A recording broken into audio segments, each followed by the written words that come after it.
Hi everyone, I'm Dr. Ramani and welcome back to this series that's a veritable glossary of terms that are relevant to narcissism and narcissistic relationships.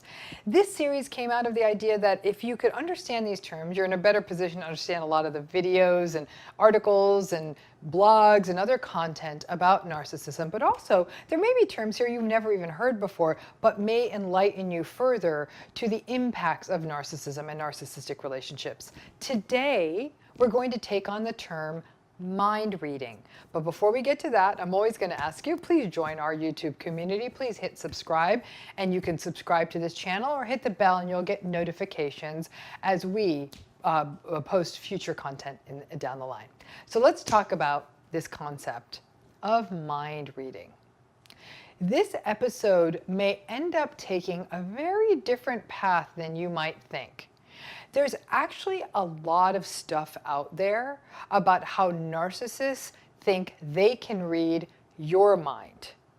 They actually arrogantly get a lot of swagger from the idea that they are able to read other people's minds and read other people like a book and get what they want out of them, and that they can, they're almost like magicians. They can manipulate them and they can exploit their weaknesses. And frankly, sadly, this is true to a point. Some are really good at this, particularly the malignant narcissists who have that exploitative core that allows them to mine a person's weaknesses and use them for their own personal benefit. And no, narcissists are actually not really good at reading your mind per se. They're really good at being a salesperson, at listening to you long enough to learn your vulnerabilities and maybe even some of your preferences, and then store them away for a rainy day and pull this knowledge out in a way to put them at an advantage. Definitely not from a place of empathy. But that's not what this video about mind reading is about. I am talking about mind reading in another direction. In this episode, we are going to take on the idea that narcissists expect you to read their minds. Many times, a relationship with a narcissist can just feel like one big, fat misunderstanding. And the core of that misunderstanding is often the narcissist's core belief that other people should be able to read their minds. It's their grandiosity and egocentricity at play. Their grandiosity borders on the delusional. So they actually do believe that people should anticipate their needs and know what they want and make it all happen. And their egocentricity means that the narcissists actually do believe they should be the center of other people's lives too.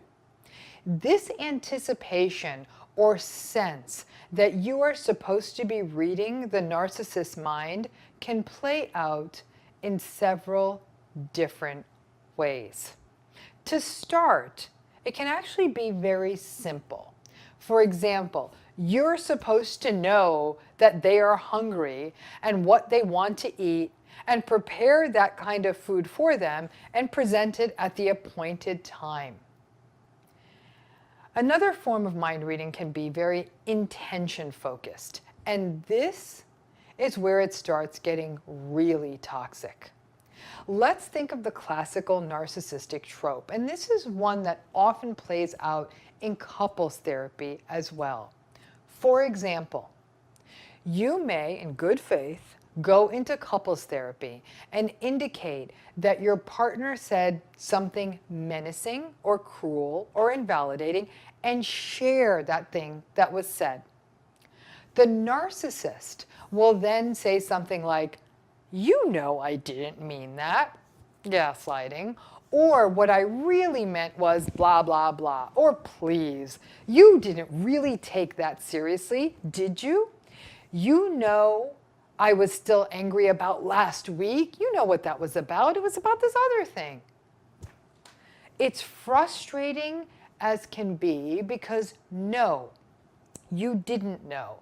And if there is one thing to know about all human relationships, is that there is a real danger in assuming anything, especially assuming a person's intentions.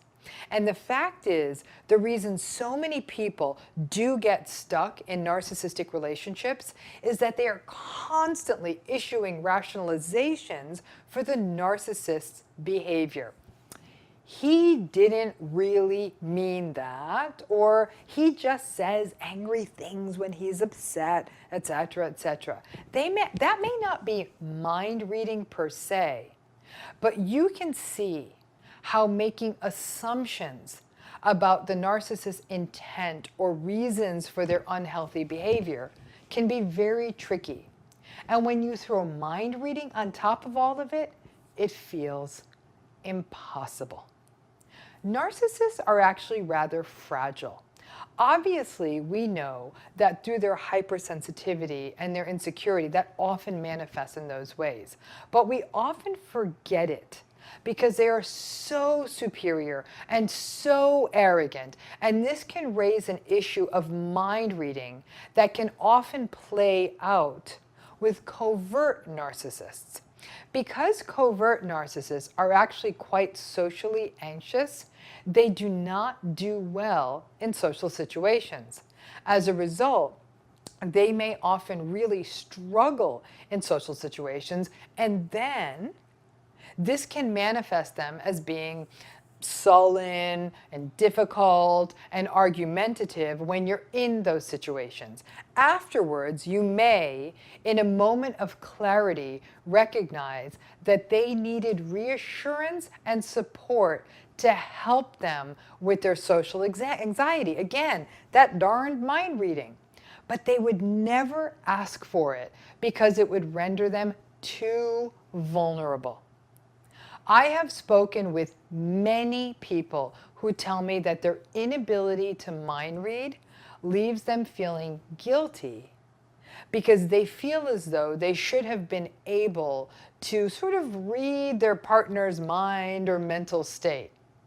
And because narcissists believe, yes, you should be able to read my mind because aren't I the center of everyone's universe? Then that whole set of assumptions can just drop more fuel on the fire. Mind reading can also be anticipatory. Remember, much as narcissists may really just be swaggering fools, they don't like to be seen as the bad guy. So they will sometimes go along on things that they don't want to do. For example, they may say, sure, we can have your family over for dinner, but no, they didn't really want your family over for dinner. If you went solely on the narcissist's words, the sounds coming out of his or her mouth said, yes, I want your family to come over for dinner. What should we have? But that's not what they meant. And the dinner ends up being a fraught, tense mess.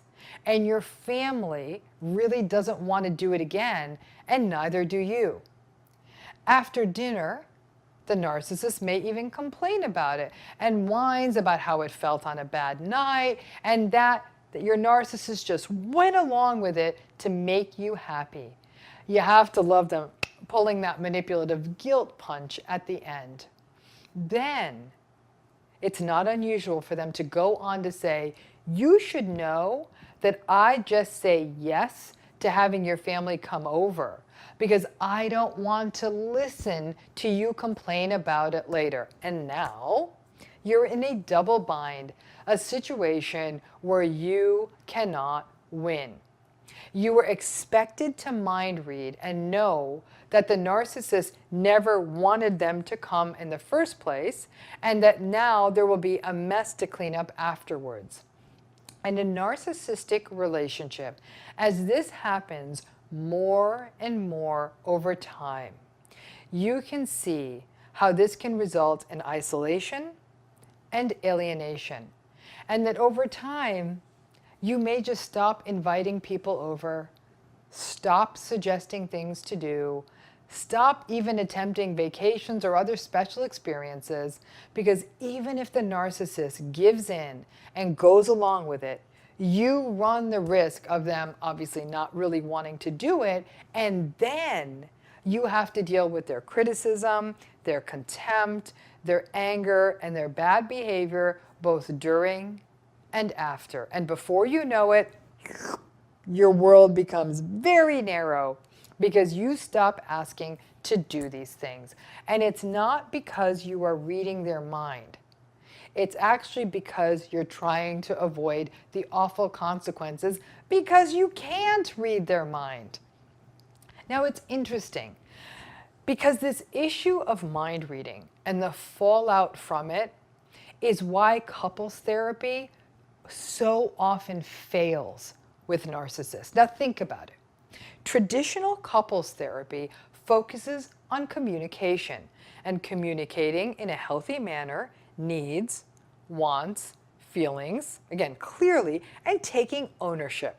So a couples therapist may send an unfortunate individual, basically when you go into couples therapy with a narcissist, you're sending that person into the lion's den because the therapist has told them to communicate. And so you do. You communicate. You communicate clearly about having friends over, or finally taking that trip to Italy, or hosting your sister's wedding. You give the narcissist the opportunity to share his or her concern, and then, boom, the whole thing blows up. You go back into therapy to talk about this, and you say, I did all the things you suggested, and then the therapist will say, no, keep trying. And so it's like the therapist is saying, you lost your right arm by sticking it into the lion's cage? No worries. Next time, just stick your left arm in. Communication like this does not work with narcissists because no, you can't read their mind. And even if you could read their mind, would you really want to have a relationship that's based on you channeling the narcissist's thoughts for them and responding in a way that works only for them? That's not a relationship. That's subjugation. Now, mind reading is a very problematic issue in narcissistic family structures. For example, narcissistic and invalidating family members who get angry when family members can't just anticipate what they want and just do it. Children who grow up in homes in which anticipation of mind reading or their capacity to mind read is a prevalent theme. These kids live on eggshells. They become exhausted at waiting for that other shoe to fall and always over anticipating the narcissistic parent's needs or trying to decode all of these situations, trying to read the narcissistic parent's expressions, anything to stay ahead of the need to mind read and avoid a blow up.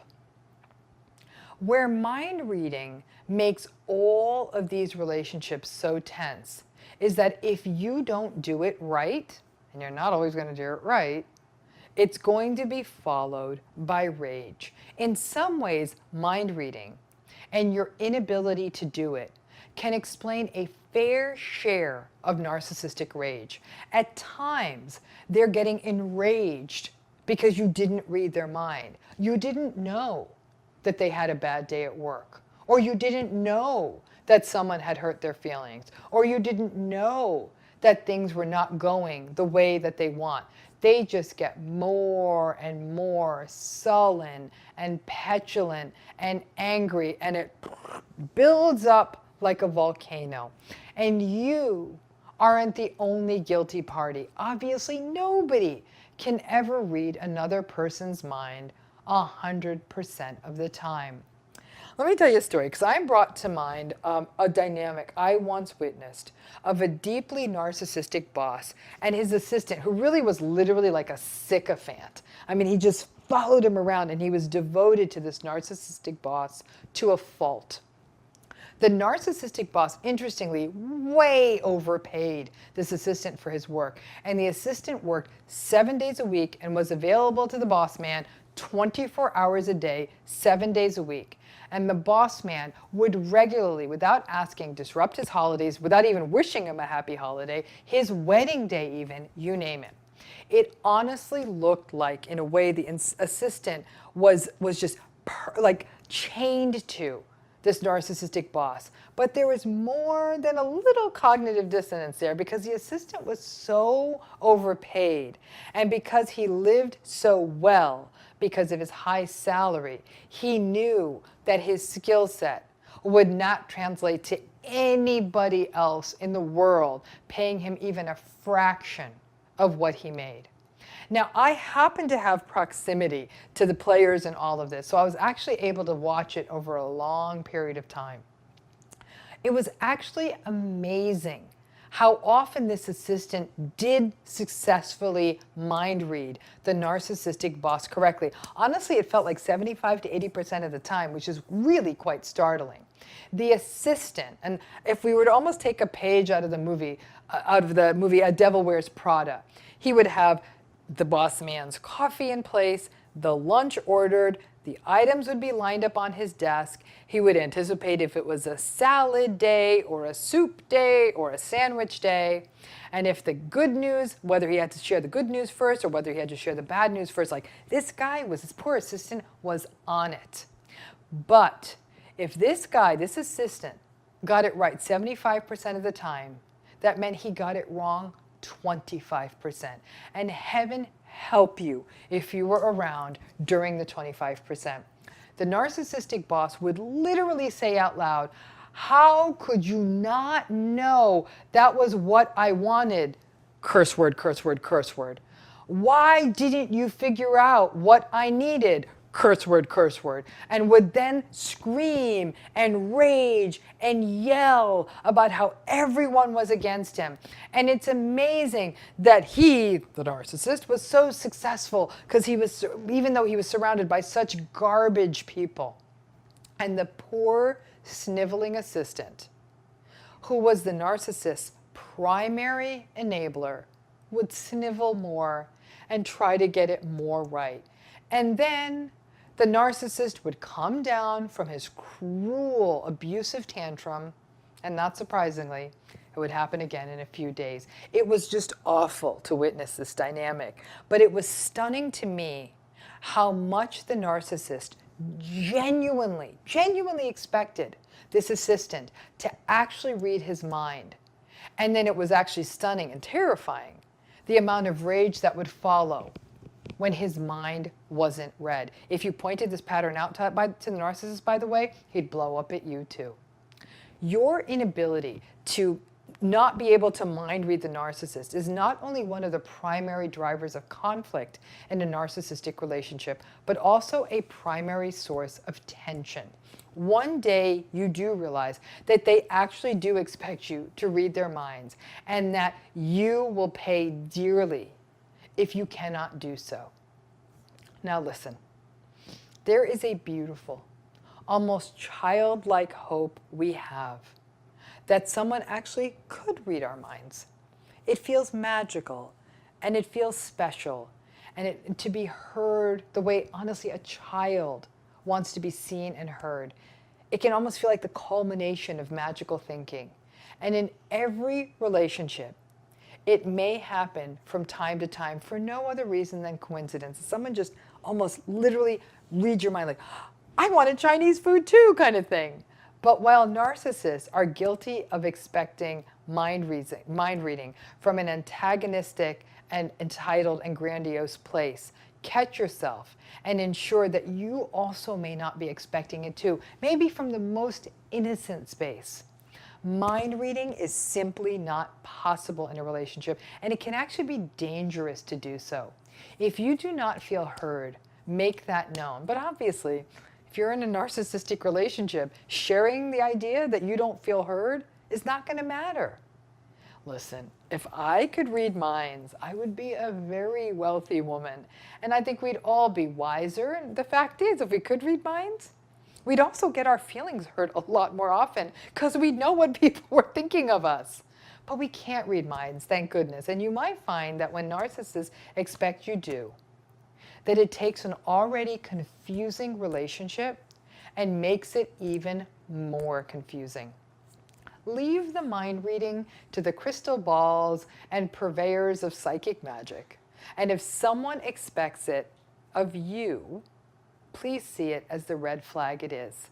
A lot of people use mind reading as a space to try to create some control in the relationship. This is what they want. I know this is what they want. And if we could just do it this way, everything will be fine. And it's, again, that eggshelly tension that builds up in you because you try to read their mind. Let's try to guess what kind of mood they're going to come home in. We don't usually do this with healthy people. It's a unique element of the narcissistic relationship that you feel compelled to mind read. You believe if you could mind read, things would go better. And in a sick twist, the narcissists expect you to mind read for them, whether it's what they want for lunch or why they say and why they do what they do. None of it's possible. And one more example of why these relationships really are impossible. Thanks again for tuning in. I hope this video explains sort of the high points and the low points of mind reading as a term. And as always, please consider subscribing to this channel. Hit that button that says subscribe, and then you will be part of this family. You'll be able to access all of our content. And also, if you hit that bell, you'll get notifications about new episodes as we put them out. Thanks again. Thanks again. Thanks again.